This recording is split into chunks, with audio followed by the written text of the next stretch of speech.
Yeah. We gotta talk.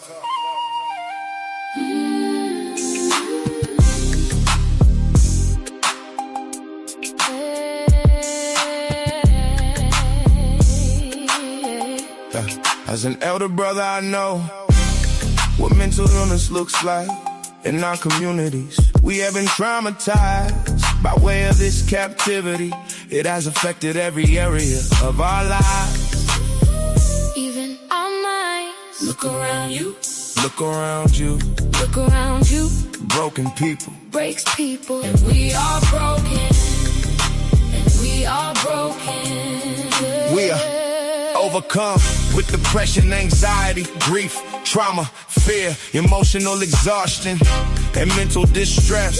Yah commands us to respond to this. We should absolutely care about our mental health, and we shouldn't be ashamed. We should care for our emotional, psychological, and spiritual well-being.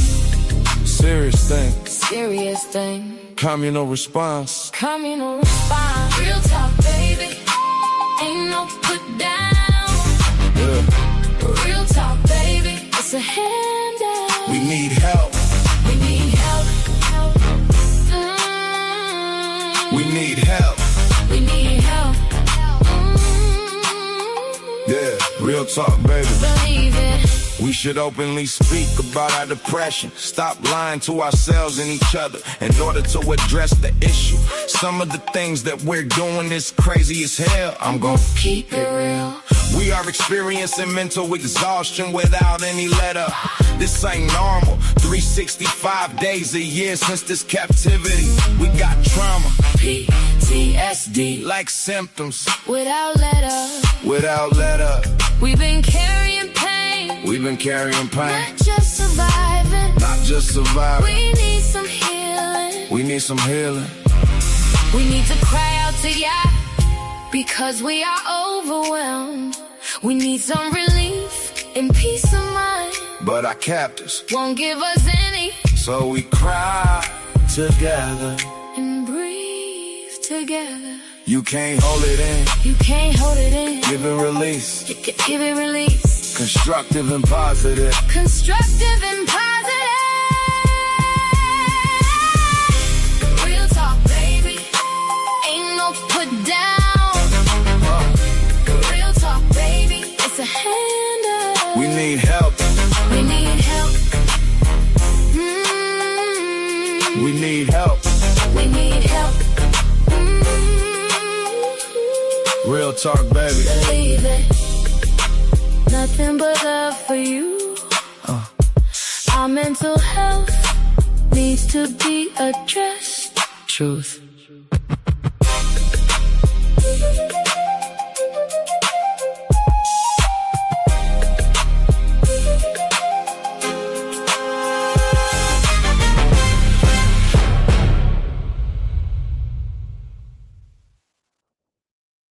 All right. All right. I'm back. Well, actually, we're back.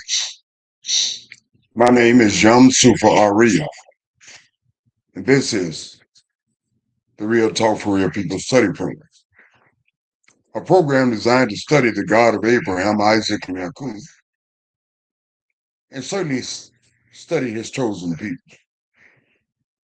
Along with that, the enemies of the Most High, because for all intents and our purposes, they still are the enemies of the Most High, along with his chosen people. It should be reflective of how we respond to things, certainly in this universal captivity. But not only I, my lovely Isha, simply in Hebrew, my wife, Nasanya, a daughter of Zion, the administrator of this program, simply in itself being a daughter of Zion, is quite comforting. Along with that, she often lends her voice into the ethos by way of her comments and her commentaries. Because all of our daughters should be doing, to some extent, shape, form, and fashion. The onus does not lie on the son. It is the responsibility of all the daughters of Zion. in every aspect of our lives. Because every aspect of our lives has been compromised. As the song mentioned, mental illness runs quite rampant in our communities. And I can understand it by way of this universal captivity. No let up, no abeyance, day by day, hour by hour, minute by minute, second by second, 365 days a year, including leap year, been inundated by our captors. No let up. So we have to do something in that regard. We have to be honest about it. That sometimes we can be crazy as we want to be. It is no put down.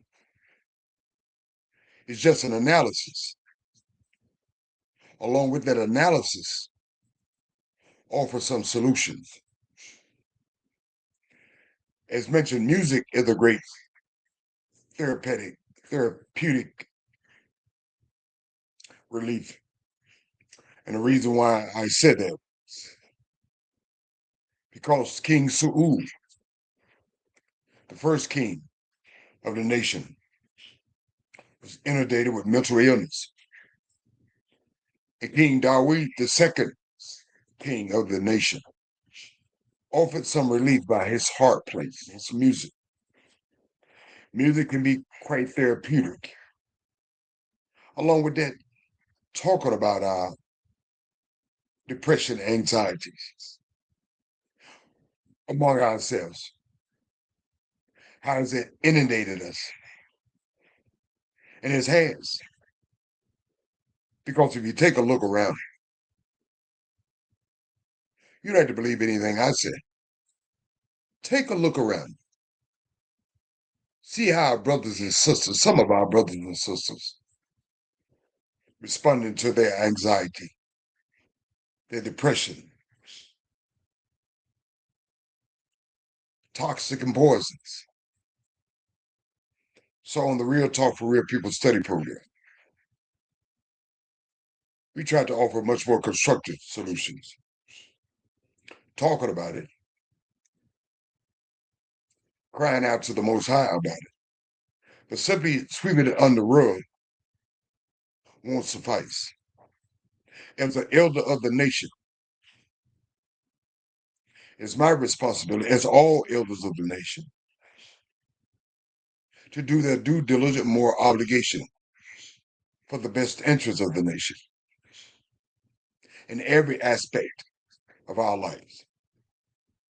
And certainly, as far as mental illness is concerned, it is no put down, brothers and sisters, because to some degree and another, we've all been inundated by this PTSD, post-traumatic slave syndrome, in its captivity. It has overwhelmed us. And because it has overwhelmed us, be negligent on my part or any elder part to turn a blind eye to it. Because the evidence speaks for itself, the way we mistreat, abuse, and dominate, and sometimes kill one another. The PTSD is overwhelming. We need much more constructive relief in every aspect of our lives. But not only I, my fellow elder, Brother Cottrell in New York City, he knows about this. Brother Cottrell once told me a time in one of these studies how he was taking the train and this young sister, my Brother Cottrell, mind you, just minding her own business, and she was talking crazy to them, like he's 5 years old. What are you looking at me for? That brother got eyes. He can look where he want to look. But because of PTSD, that's the response of some of our brothers and sisters. Castigating this elder. Those are his eyes. He don't need nobody to prove it to say what he's looking at. But the thing about that, brothers and sisters, she wouldn't know Brother Cottrell was looking in her direction if she wasn't looking at him. You see the insanity of it, the mental illness of it? So this is not a put down nation. It's a handout. We need handout in every area of our lives. Believe you me, because the evidence speaks for itself. And yes, I mentioned Brother Cottrell, my fellow elder. He and I are your student instructors, meaning that we are responsible to issue instructions to the nations in every area of our lives, not just one part, physically, mentally, and spiritually. And that's what we do.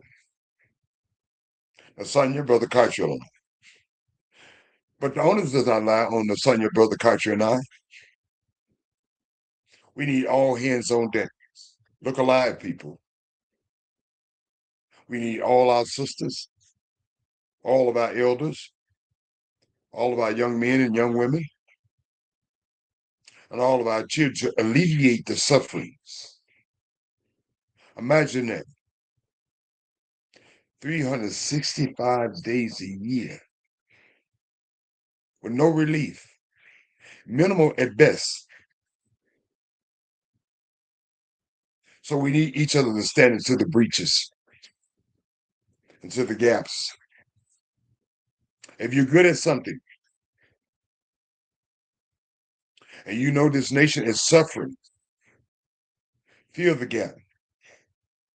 Because we need each and every area of our lives gaps filled. That's the responsibility of the elder.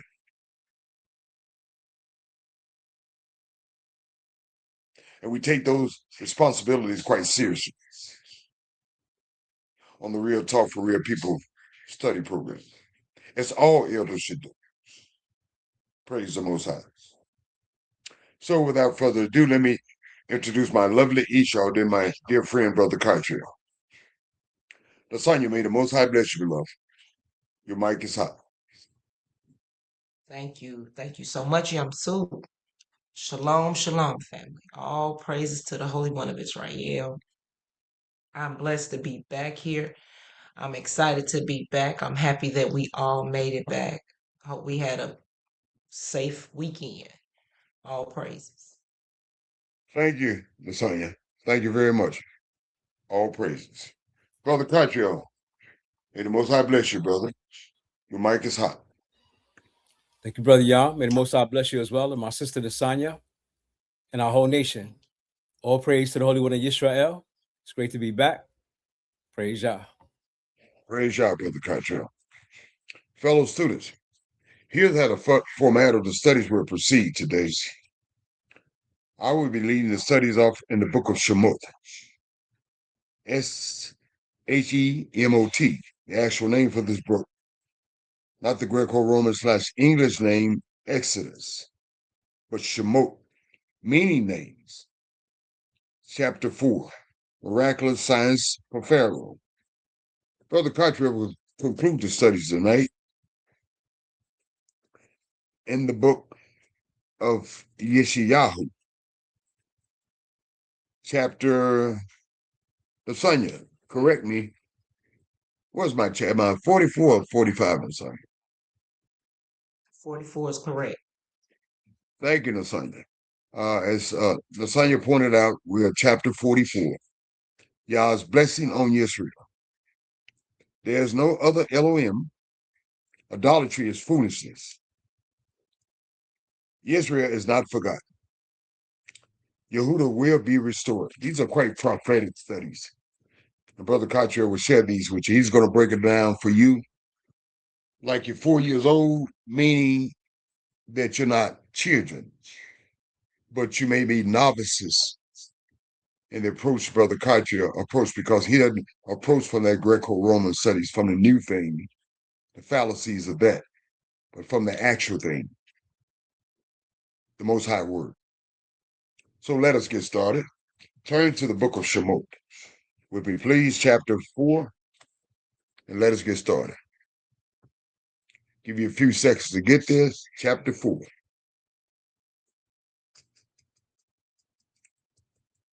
Now Moses answered and said, he's talking to Yah, his response.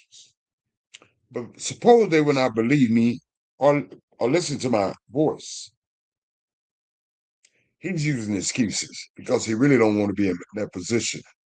That's what great leaders are. They really don't want to be in those positions that they find themselves in. True leaders. But they seem to meet the challenge. Brother Contra and I don't want to be in this position as student instructors. But unfortunately, we have to meet the challenge. And it's just that simple. The Elohim has not appeared to you. Suppose they said the Elohim has not appeared to you. You lied. So the Elohim said to Moses, what is in your hand? And Moses responds, a rod. He tells Moses, cast it on the ground. So he cast it on the ground. It became a serpent. And Moses fled from it. Then Yah said to Moses, reach out your hand. Take it by the tail, not by the mouth. He reached out his hand and caught it. It became a rod in his hand again. That they may believe that Yah Elohim of your fathers, the Elohim of Abraham, the Elohim of Isaac, the Elohim of Yaakov has appeared to you. This is verification. Furthermore, Yah said to him, now put your hand on your bosom. He put his hand in his bosom. And when he took it out, his hand was leprous, like white. That means he wasn't a white boy. Oh, it's true. The evidence speaks for itself. So he said, put your hand in your bosom again. Yah says to Moses. So he put his hand in his bosom again and drew it out of his bosom, and behold, it was restored like his other flesh. It wasn't white. Then it will be, if you do not believe you, if you show them these signs, nor heed the message of the first sign, that they may believe the message of the latter sign, it should be, if they do not believe even these two signs, or listen to your voice, that you should take water from the river and pour it on the dry land. And the water which you take from the river will become blood on the dry land. So Moses tried to get out of the situation. He don't want to be in this position of leadership. So he responds to the Elohim. He said, oh, my Elohim, I'm not eloquent. I'm neither before nor since you have spoken to you. I'm not a good speaker. I'm not a public speaker. And the reason why, he says to Yah, but I'm slow of speech and slow to, I'm kind of, what that word we call, we call it, what is that word? Lasagna, what is that word that we use when people are slow of speech? They're study. Yeah, they're stutters. Stutter. They stutter. Yeah, he stutters. And so he put that up. Thank you, son. That I'm slow of speech. I'm slow of tongue. I stutter. So Yah says to him,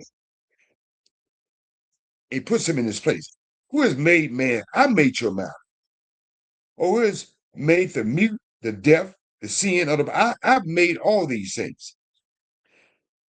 Have not I, the Elohim, have I not made all these things? You're making reference to your mouth. Now, therefore, he said, I don't want to hear no more excuses. He said, therefore, go and I will be with your mouth and teach you what to say. He said, I'm going to change up the way you talk. I'm going to teach you what to say. I made your mouth. I can put the right words in your mouth. They're going to come out quite eloquently. As you said, it wasn't. But he pushed back on y'all. But he said, oh, my Elohim, please send the hand of whomever else you may say. I'm not qualified for this.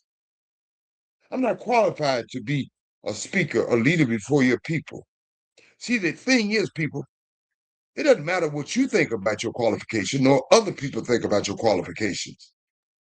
Because if Yah wants you to lead or not lead, that is Yah's prerogative, nor anyone else. They're not the creator, they're not the maker. Yah said, I made your mouth. If I made the mute the deaf, and I can change it up whenever I want it. But Moses pushes back. Because of Moses is pushing back, he inspires the anger of Yah. So the anger of Yah was kindled against Moses. And he said, hold on. I tell you what, you're looking at for all of these excuses. He said, is not Aaron, the Levite, your brother? I know that he can speak well. And look, he is also coming out that he's been instructed by me. And when he sees you, he will be glad in his heart. Now you should speak to him and put the words in his mouth. Whatever I said to you, you said to him. And I will be with your mouth, because you're saying it, what I said to you to him, and with his mouth. A domino effect. And I will teach you what you shall do. And you'll tell Aaron. No more excuses, Moses. So he should be your spokesman to the people. Since you said you look for all these excuses, not do anything. And he himself should be the mouth to you. And you should be to him as like me, yeah, because I'm speaking to you. I'm giving you the words, and you giving him the words. And you should take this rod in your hand, with which you should do the sign. I'm not letting you off the hook, Moses. I know how to pick them. So people, brothers and sisters, if Yah has led you into a position according to codification, the heck with what you think, or the heck with what anybody else thinks. It doesn't matter at the end of the day, because it doesn't mean anything. It is what the Most High thinks. So Moses goes to Mithraim, Egypt. He's conceded to the Most High. So Moses went and returned to Jethro, his father-in-law, and said to him, shows his humility, as we all should be humble. Please let me go and return to my brethren who are in Mithraim, Egypt, and see whether they are alive. I want to check on my people. And we all should be checking on our people to some degree and another, to see whether we are alive, to some degree, shape, form, or fashion, physically, mentally, and spiritually. As I mentioned in that song, and Jethro said to Moses, because of his humility, go in peace. So Yah says to Moses immediately, giving him further instruction, go return to Mithraim, Egypt. For all the men who sought your life are dead. They're dead. The people that sought your life, the old Pharaoh, all the people associated with him, they're dead. I'm going to give you some relief, some peace of mind. Then Moses took his wife, his sons, and set them on a donkey. And he returned to the land of Mithraim, Egypt. And Moses took the rod of Yah in his hand. And Yah said to Moses, when you go back to Mithraim, see that you do all these wonders before Pharaoh, which I put in your hand. Do everything which I told you. Don't take out anything. Don't add anything to it. He said, but nevertheless, Moses, in spite of what you're doing, what I showed you what to do and how to do it, I will harden his heart, Pharaoh, so that he will not let our people go. Then you said to Pharaoh, thus said Yah, in singular terms. Yah used the plural and a singular term when he speaks in regards to us. Israel, the nation, is my son, my firstborn. Now, a lot of people tell you there's some new firstborn and some new thing that they got going on. That is not true. Yah says, Israel, the nation, is my son, in singular term, my firstborn. So those in that so-called new thing, you got it twisted. So I said to you, let my son, Israel, the nation, go that he may serve me. He still wants us to serve him. But if you refuse to let him go in singular term, indeed, I will kill your son, your firstborn.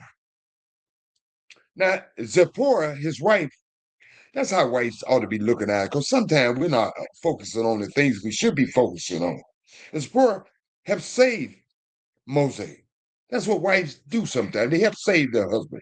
Because sometimes husbands get off the point. They so focused on the big thing, they can't see the little things. And wives have a tendency to see the smaller things that's passing by. So it came to pass on the day at the encampment that Yah met him and sought to kill him. And why? Then Zipporah, looking out for her husband, took a sharp stone and cut the foreskin off her son because he didn't circumcise his son, and cast it at Moses' feet. She looked out for her husband and said, "Surely you are a husband of blood to me. I got your back. I got your back. Blood on blood. I'm looking out for you, husband." She can't. You should have did this. You should have known better, Moses. You talking to Yah. You know how this go. Surely you are a husband of my blood. We're bone and bone, blood and blood. I got you. So he let him go. Y'all let him go. Because Zipporah helped save Moses' life. Not because Moses didn't want to do the right thing, because he was so focused on the big things. Sometimes we get caught up in so many bigger endeavors, we can't see the small things in life. It is the little foxes that spoil the grapes sometimes. And that's why the sisters come out sometimes. Case in point is Zipporah. Surely you are a husband of blood to me. You my blood. So y'all let him go. Then she said, you're a husband of blood because of the circumcision, because you didn't do what you're supposed to do. So I had to look out for you. So Moses says to Yah says to Moses, to Aaron, he's instructing Aaron. See, you just don't know what you did. You're a small part of the picture. Just like Moses was a part of the picture, Aaron is a part of the picture also. So just do your part, and then every brother and sister do their part. That's what's wrong with some of us now. Moses said, Yah says to Aaron, go into the wilderness to meet Moses. So he went and met him on the mountain of Yah and kissed him. So Moses told Aaron all the words of Yah. He didn't add or subtract from him. Who had sent him. He didn't take credit for anything. He told him all the words of Yah, who had sent him, and all the signs which he had commanded him. He didn't take credit for anything. We need to stop taking credit, for credit is not rendered to us, especially in regards to the Most High. Just like Moses. Then Moses and Aaron went and gathered together. Well, who did they gather together? Did they gather all the women together? No. There were some elder women, but not all the young women, not all the young brothers, not all the little children. There's a time and place for everything under the sun. Who he gathered together was part of the governing of the people. And they still are, even though people negated and said the elders hold no authority or sway. The elders always held authority and a sway in our nation. Although we have been socially engineered and conditioned, the elders still hold governmental authority over the nation. That's why they went to the elders. They gathered together all the elders of the children of Israel, the nation. And Aaron spoke all the words which Yah had spoken to Moses, because Moses told him exactly what Yah said. Then he did the signs in sight of the people. So the people believed as a result of those signs. When they heard that Yah had visited, he came to give them relief. When they heard that Yah had visited the children, he was concerned about their crying. And they looked on their afflictions, just like he looked. That's the only thing we have to do, learn how to cry out to the Most High. Stop trying to be something special. Well, we are special. I'm not going to deny that fact. But with being special, there comes a special way to conduct and comport oneself. And part of that specialness elicits a special protocol and procedure, just like our angels. What is the protocol and procedure? Did they march up and down the streets of Mithraim, saying their lives matter? Or did they vote? Or did they cry to Pharaoh or the Mizraimites? Did they argue, fuss, and fight about him, say they were Yah's chosen people? No, they didn't do any of that.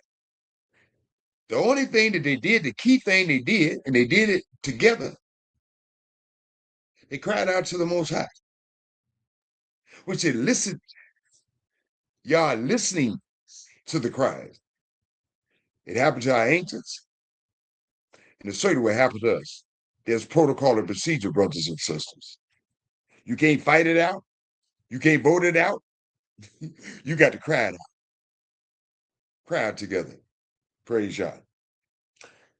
He delivered the children of Israel because of their crying out. And as a result, he looked down on their affliction. And Yah can look down on our affliction today. And it's getting worse for us. They took the little 1964 voting rights.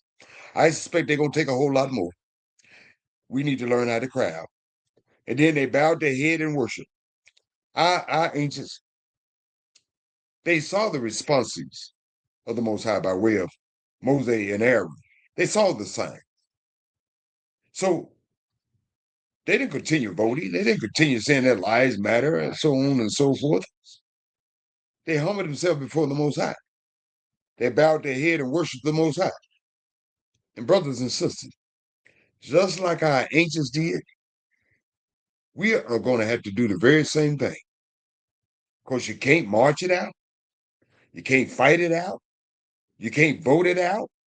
You can't say your lives matter. They know your lives matter, but they don't give a damn about none of that. You can wear all the placards, all the t-shirts say your lives matter. That's not going to work for us, people. What works for us is protocol and procedure. And this is the protocol and procedure. The elders, the leaders are leaders too. Approaching the people. They saw the signs and wonders that the Most High sent. They humbled themselves before the Most High. And they worshiped the Most High. That is protocol and procedure. Praise Yah. And bless his holy name. Thank you, Moses, for providing this vital information of protocol and procedure. Now, son, you beloved, any comments on the commentaries?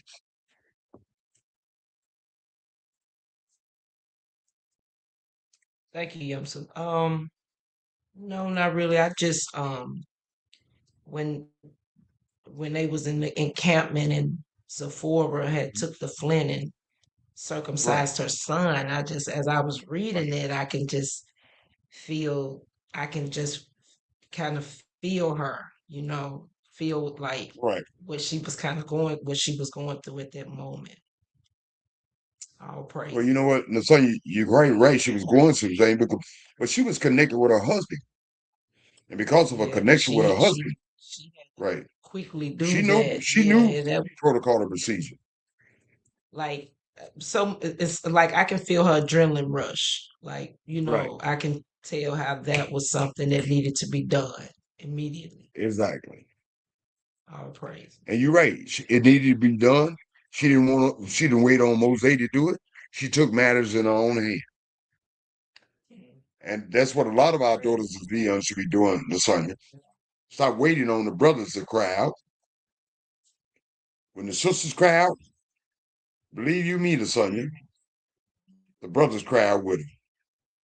I'm not talking about to that JC thing they got going on, or any other thing. When they cry out to the Most High, the nation cries out.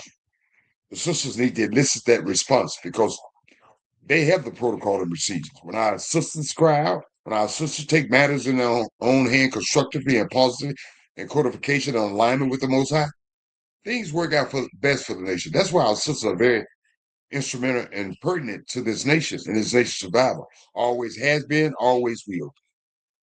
As the case Sephora, Moses' wife. Thank you for pointing that out, Lasagna. Any more comments or commentary, Lasagna? No. Thank you, Lasagna. Brother Contrary, any comments on the commentary? All praise to the Holy One of Israel, our great prophet Moshe. And it's kind of funny that Moshe, being an Israelite, didn't know that his son had to be circumcised, and his wife, who was Ethiopian, knew that his son had to be circumcised. But Moshe was raised in the palace of Pharaoh, so he probably wasn't familiar with the practice of circumcision like most Israelites were. It's kind of interesting that she knew and he It didn't. is. It is, Brother Carter. But you know what? He was circumcised. Yeah, his mother circumcised him. Exactly. So it should have dawned upon him. But like you said, Brother Carter, giving our brothers, our leader, and one of the ancestors of our nation a leeway. Well, He his just wasn't mother aware of the probably fact. circumcised him when he was a baby. So Yeah, 8 days old. he probably didn't pay any attention to, that he had been circumcised. He Right. probably felt that, what he had was normal. Right. And he probably wasn't looking at nobody else. So when his No, son he was wasn't going born, around looking at everybody else thing. right. Yeah. So when his son was born, I guess maybe he thought it was abnormal or something. I don't know. Right. I'm glad he had a wife like Zipporah, Brother Carter. Yes. Praise Yah. Praise Yah. Well, fellow students, brothers and sisters, foreigners and strangers alike whom are tasked to us, Brother Carter will conclude the study that, as I mentioned in the book of Yeshayahu, chapter 44. Please turn with Brother Carter. He's going to take you right into the study. Brother Carter, may the Most High bless this nation, foreigners and strangers alike who are tasked to us, and you also, Brother Carter, by giving you wisdom and understanding and humility. You have the mic. Thank you, Brother Yah. You said I'm in chapter what? 42? 44. 44. All praise to the Holy One of Israel for our great prophet Yeshayahu. And in chapter 44, he writes, "Yet now hear, O Yaakov, my servant, and Yisrael, whom I've chosen. Thus saith Yah that made you and formed you from the womb." How did he form us from the womb? Oh, that's right. Sarah, our mother, she was past the point of having a child until Yah revived her. And then she had our father Isaac, and Isaac had Yaakov. That's how Yah created us. Yah, who created us from the womb, which will help us. Fear not, that's a command, O Yaakov, my servant, and you, Yeshurun, whom I've chosen. For I will pour water upon him that is thirsty, and we all spiritually thirsty, trust me, and floods upon the dry ground. I'll pour my spirit upon your seed and my blessing upon your offspring, because they sure need it now. Yes, sir. They shall spring up as among the grass, as willows by the watercourses. So we have to worry about Bill Gates and his genocide program to eliminate the world population, because Yah said we're going to spring up like the grass. One shall say, I am Yah, and another shall call himself by the name of Yaakov. And that's what we're doing today. My name used to be Stephen Edward Vanterpool, but I know I'm Katriel ben Yosef ben Yisrael now. And another shall subscribe with his hand to Yah and surname himself by the name of Yisrael.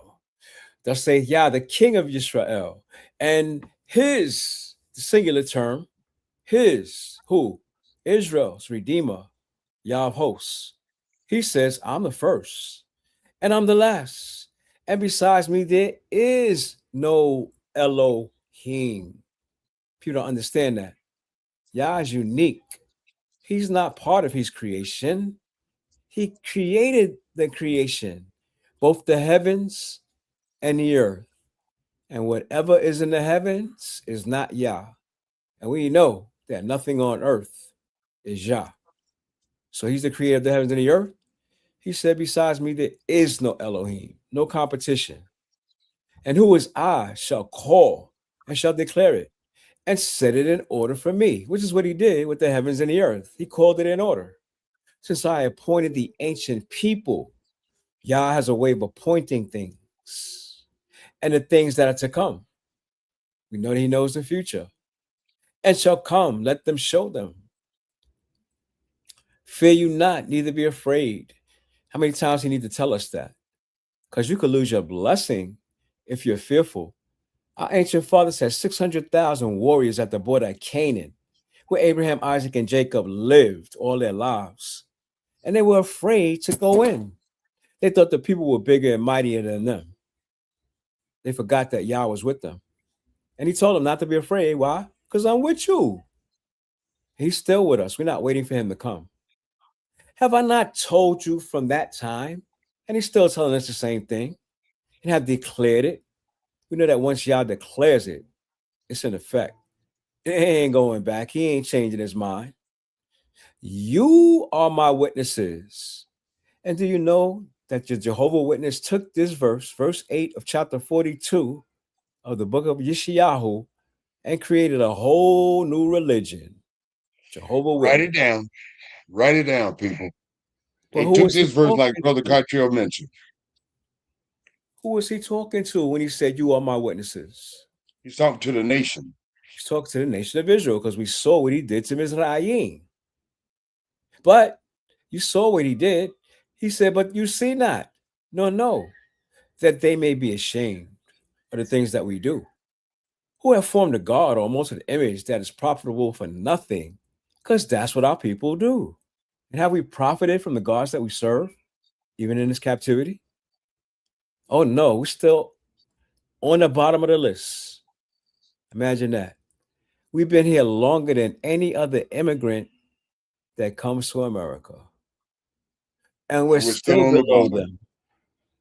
We're still below them. New immigrants come in and rise up way above us. We've been here longer than any other immigrant, except the white man, because he's the immigrant that brought us here.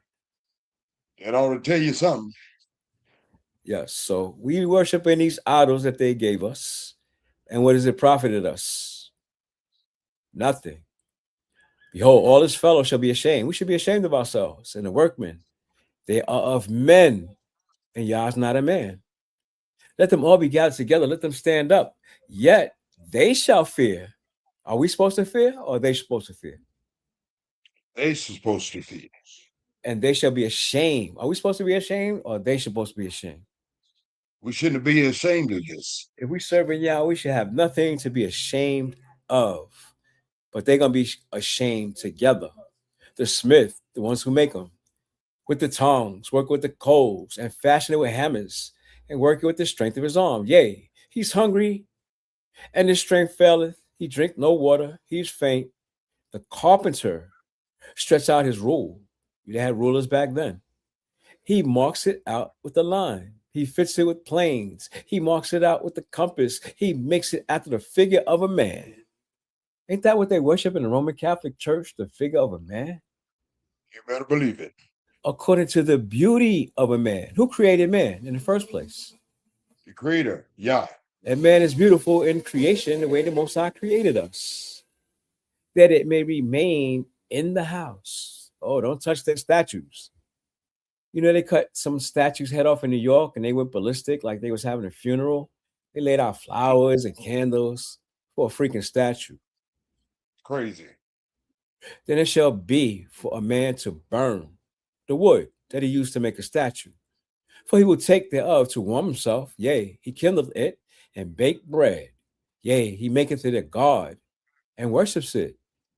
He makes it a graven image and falls down thereto. The one tree he cut down and carved out. He burned part of it in the fire. With part, he ate flesh and roasted roasts and is satisfied. Yea, he warmed himself and says, aha, I am warm. I have seen a fire. The residue thereof he makes a god, even his graven image.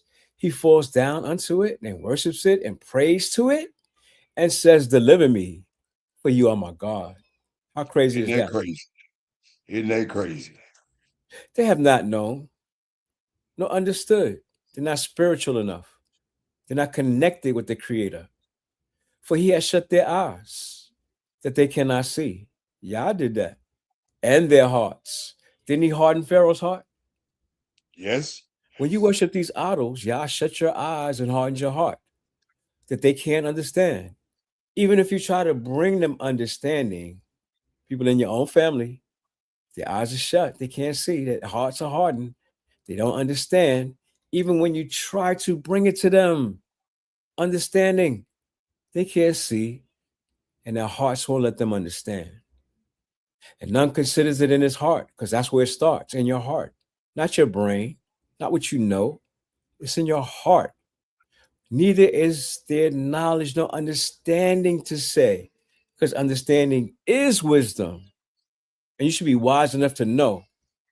I have burned part of it in the fire. Yea, I've also baked bread upon the coals thereof. I've roasted flesh and eaten it. And shall I make the residue thereof an abomination, which is the figure of a man, a god that you will bow down and worship? Shall I fall down to the stalk of a tree, which people do?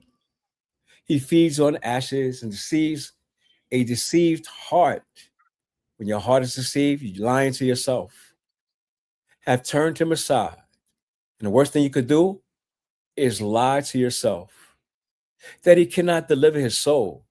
Because when you lie to yourself and your heart becomes hard, your soul is in trouble. Nor say, is there not a lie in my right hand? Because that tree is not a god that you carved out to be a man to bow down and worship. Y'all said you better remember these things, O Yaakov in Israel. I'm not playing with y'all. For you are my servant. We have a special job to do. We house the spirit of Yah while he dwells with us right here on planet Earth, not in heaven, because the angels minister to Yah in the heaven. That's their job. We serve Yah, our nation, while we're on earth. I have formed you, not your mother, your father, your sister, your brother. Yah formed you. You are my servant, O Israel. All you Israelites out there, y'all don't know what your job is? You're a servant of Yah. You shall not be forgotten of me. Yah hasn't forgotten us. He knows every single one of us, just like he knows every star by name that he created. I have blotted out as a thick cloud your transgressions. And we need to jump on that train right there, because you don't need no ticket. You just get on board. If Yah said I blotted out your transgressions because we've all done them, you better get on that train. Don't. And you can't keep doing them. Oh no, you can't keep doing them because he'll kick you right off that train. Exactly. As a cloud, your sin. Return to me, because somehow, some way we was there before. For I have redeemed you, meaning he's taking us back. He rejected us, put us in the hands of other people, universal race supremacy, the Babylonian Empire, the Assyrian Empire, the Medo-Persian Empire. He gave us into their hand. Now he says, I'm taking you back. Sing, O heavens. We didn't know that the heavens could sing. For Yah has done it. And there's more than one heaven. He says, sing, O heavens, plural. Yah has done it. He said he's going to do it. Heaven said he did it. Shout, you lower parts of the earth. Break forth into singing, you mountains. I didn't know that mountains could sing. Oh, forest. And every tree therein. Every tree could sing. I want to hear what their voices sound like. For Yah has redeemed Yaakov. All of nature, all of creation is going to rejoice because Yah has taken us back. Forget about what the nations think about you. All of creation is going to rejoice when Yah takes us back and glorified himself in Yisrael. How does Yah get his glory? In the nation. Through his creation of Israel, our people. That's how Yah is glorified. This is the script that Yah created. We on the bottom. People hate us. We've been beat up. We in captivity. We killing ourselves. But Yah said, I'm going to be glorified in you because you're a hot mess. And Yah turns chaos into order, doesn't he? That's what he did with creation. So that's how he's glorified. He turns chaos into perfect order. Just says Yah, your redeemer, because he's taking us back. He that formed you from the womb. Whose womb? Sarah's womb. I am Yah that makes all things, everything. Heavens, the earth, everything that's in it. I'm not part of creation. I am the creator that stretched forth the heavens. How expansive are the heavens, Yamsu? They can't even see the end of it with their microscope, with their telescopes, with their satellites. They can't even see the end of it. You can't see it. You can't see the end of it. Y'all spread it out. that spreadeth abroad the earth by himself. They try to say they got the earth measured. Oh, yeah? Okay. That frustrates the tokens of liars. Y'all hates liars. You lie, y'all gonna frustrate you and makes diviners mad. That turns wise men backward and make their knowledge foolish. That confirmeth the word of his servant. Who's his servant? The nation. And performs the counsel of his messengers. Who is messengers? We are his messengers. We got to bring his message to the world. But it starts at home. Charity begins at home. We need to get our people in line as servants and messengers of the Creator. That says to Jerusalem, you shall be inhabited, and not by Ashkenazi Jews and Palestinians and anybody else that's trying to make a claim on it. That means it's not built, but it will be built. It's going to be inhabited by who? The nation, Israel. Praise Yah. And the cities of Yehuda. Who's going to inhabit the cities of Yehuda? Yehudites. You shall be built, and I will raise up the decayed places thereof. Are the places decayed right now? Yes. Are they worn, torn, ravaged right now? Yes. Yah sees it. But what'd he say? I will raise them back up. He's going to rebuild it. That said to the deep, be dry, and I will dry up your rivers. That's why I say there's no such thing as Mother Nature. Mother Nature ain't doing this. When Yah tells the rivers to be dry, what's going to happen? The river's going to be dry. That says of Cyrus, King Cyrus, he is my shepherd, because Yah uses people like pawns on the chessboard, and shall perform all my pleasure, because that's what he do. He uses people for his pleasure, saying even to Jerusalem, you shall be built to the temple. It doesn't say the temple shall be built. What does it say shall be built? Your foundation shall be laid. So that the temple could be laid on it. Your foundation shall be laid. It don't say the temple shall be built. We got to build the foundation so that the Most High can put that temple that's described in Malachi right on it. Praise Yah. Praise Yah. Now, it may sound to the novices sort of spooky and eerie, but it's not in reality. But if you think Yah's the creator, yeah, it's kind of spooky and it's kind of eerie, but it's prophetically true at the end of the day, because Yah is the creator. He don't need my approval or yours. He does what he want to do, how he want to do it, and when he want to do it. And can't nobody do anything about it.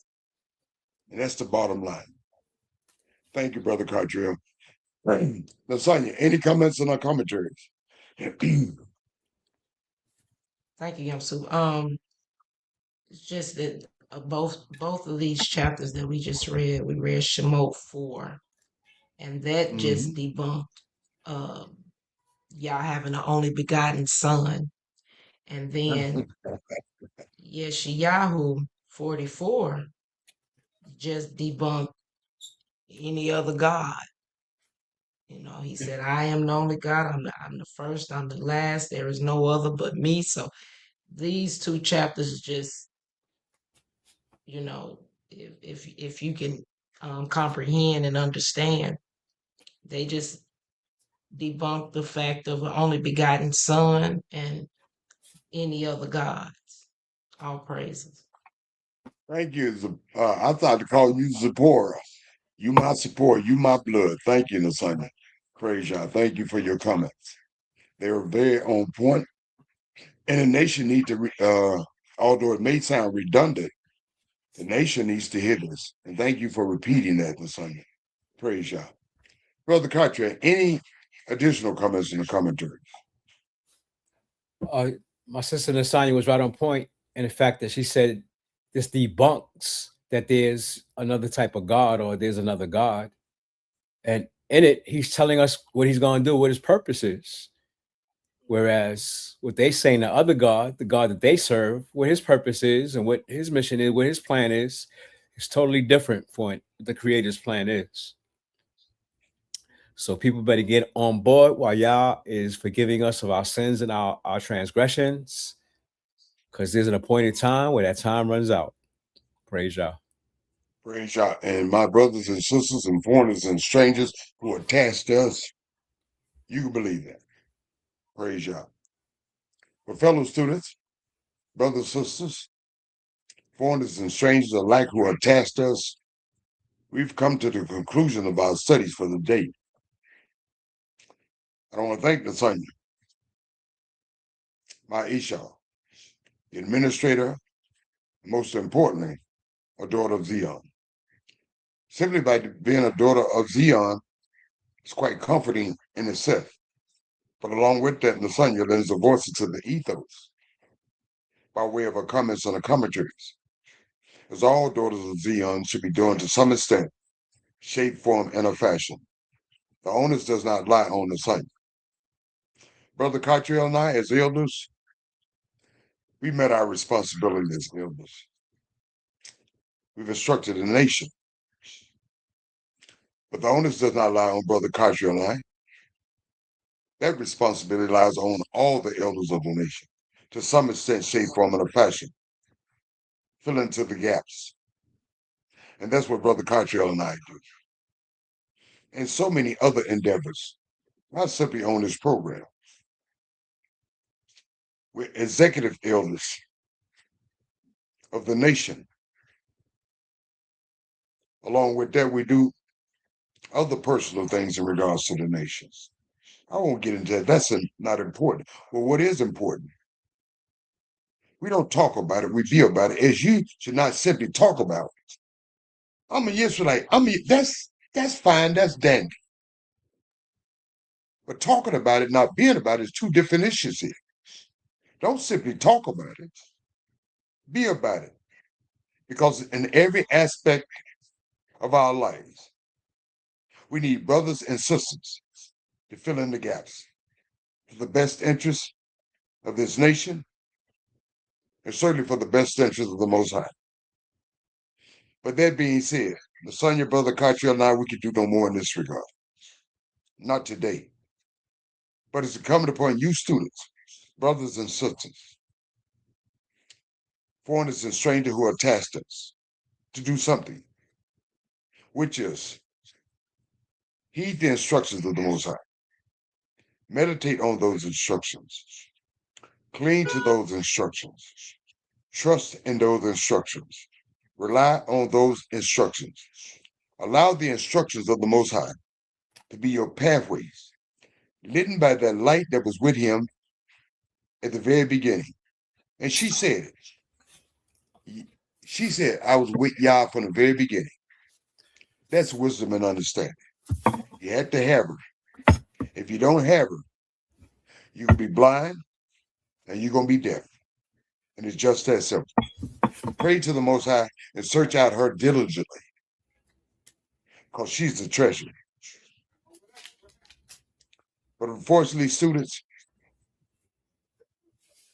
we've all been socially engineered and conditioned. Not only us, brothers and sisters, but the whole universe has been socially engineered and conditioned to believe a falsification, a fabrication, fairy tales, Greek and Roman mythology, that Yah is like some old fella that had his heyday in that Old Testament stuff. But we got something new for you.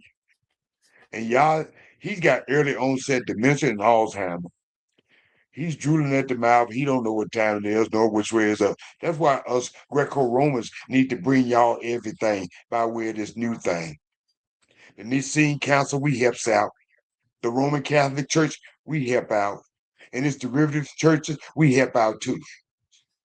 Yah doesn't need anything brought to him by way of his enemies. And you doesn't either. But you do need Yah. And you know why you need Yah? Because Yah is forever. Yah is everlasting. Yah is brand spanking new every day of the week and each day of the week. 365 days a year, including leap year. Every day, every year. But you need something from Yah. And Yah needs something from you. You need Yah's word. You need to apply Yah's word. You need to utilize Yah's word. You need to take the antidote. And that's Yah's words. And as I mentioned, Yah needs something from you. He needs for you to learn to love him with all your heart, mind, soul, and strength. And if you're a brother and sister, foreigners and strangers alike, to love each other as you love yourselves. Simply says, Yah's word is everlasting forever. It don't change just because you change. So Yah needs for you to utilize, apply, and activate his word and love him. Simply said, the word of Yah is working. This universe is working because he spoke this universe into existence by way of his word. It's working. And it'll work for you also. Apply it. Utilize it. Take the antidote. Activate it. Praise Yah. And bless his holy name. Hallelujah. So, in closing, I will ask my lovely Isha Nasanya to say her shalom and good nights. I will ask Nasanya and I, dear friend, Brother Cartier, to say his and closes out for the night. Nasanya, may the Most High bless you. Your mic is hot. Thank you so much. Shalom and good night, fam. Thank you, Nasanya. Brother Cartier. Thank you, Brother Yah. Give all thanks and praise to the Holy One of Israel. We love you, family. Shalom and good night. You heard my Isha. You heard my fellow elder. We love you. Shalom and good night. Yeah.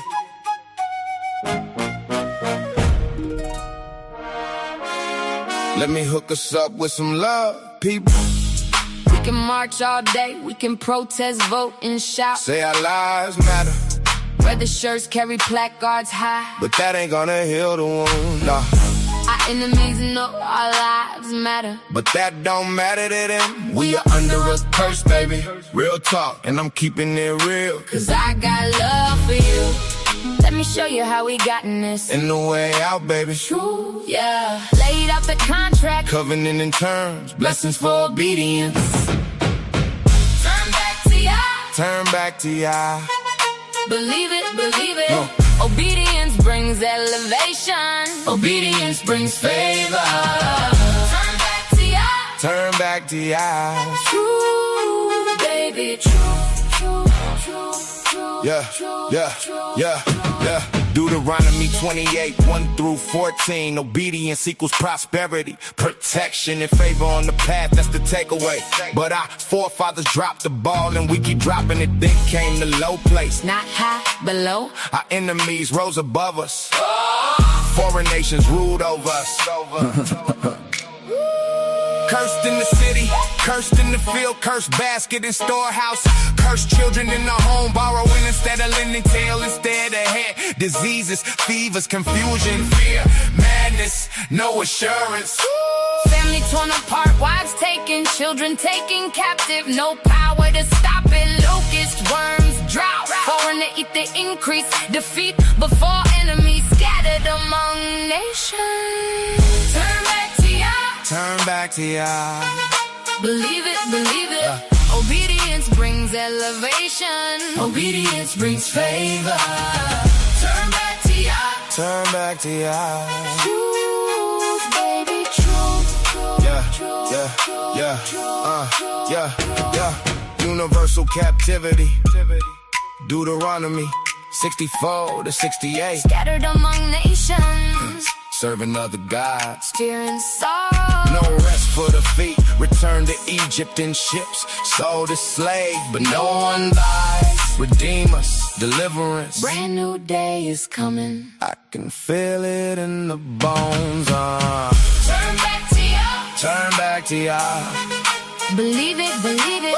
Obedience brings elevation. Obedience brings favor. Turn back to ya. Turn back to Yah. Believe